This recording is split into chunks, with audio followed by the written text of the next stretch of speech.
بگنده ما راشنایه از خواه پایسیمه زملیک کی دچینا بوزونو دچنین دنبا امتینی امتبین اشتهرین لینی تکالینی حاطه چه به ام پای کخواد دینه نیکه ام تخیفه خدا تبه صابین ام سیخواد دینه ایشین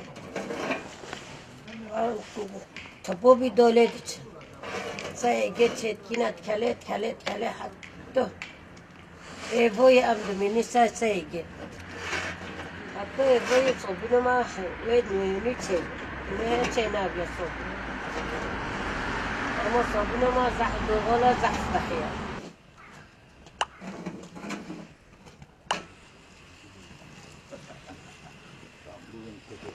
Sırma şap şimdi bakıyor bak gelecek ağza kadar gelecek şimdi ağzına kadar gelecek. Evet.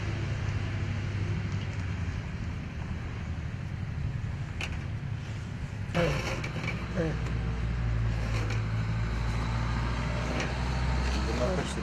Ben de bir ara ilk başta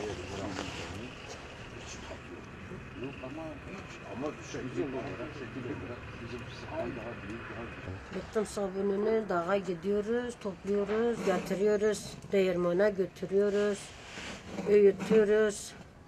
Böyle hamur gibi yoruyoruz ta yağını çıkarana kadar. Yağını çıkarıyoruz, getiriyoruz. Ondan sonra biz ateşe koyuyoruz. Ateşte de kaynatıyoruz. İşte görüyorsun nasıl gidiyor. Ona gün boyunca ta olana kadar yapıyoruz. Hamuru olana kadar bakıyoruz, deniyoruz. Olmuş mu olmamış mı bakıyoruz. Ondan sonra kaya tuzu veriyoruz. Kaplara koyuyoruz. Kaplarda kalıp oluyor. Kaplardan çıkarttığı zaman aynı anda da yıkanabilirsin.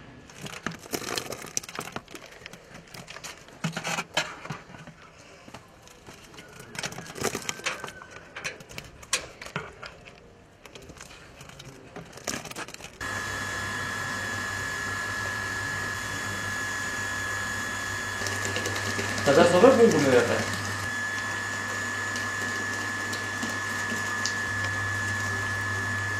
Bunlar önce ayıklanır, temizlenir. Ondan sonra yağları çıkarılır.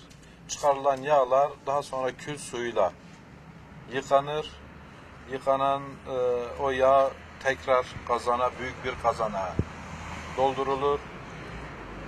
Yine önceden hazırlamış olduğumuz kaynatılmış kül suyunu vererek azar azar sabunu yapıyoruz. Bir kazan sabunun yapımı yaklaşık 7-8 saat sürmekte. Bütün sabunu vücuttaki aknelere, sivilcelere, egzamaya çok faydalı. Düzenli kullananlarda saç dökülmesi ve saç beyazlaması çok geç olur. Bütün sabunun sahtesiyle orijinalini ayırt edebilmek için sabunu suya bıraktığımız zaman, bir kalıp sabunu suya bıraktığımızda eğer sabun suyun dibine iniyorsa sahtedir. Yok üzerinde kalıyorsa orijinaldir. Bu kitap basında şifrelerinizi bize atın, bize paylaşın.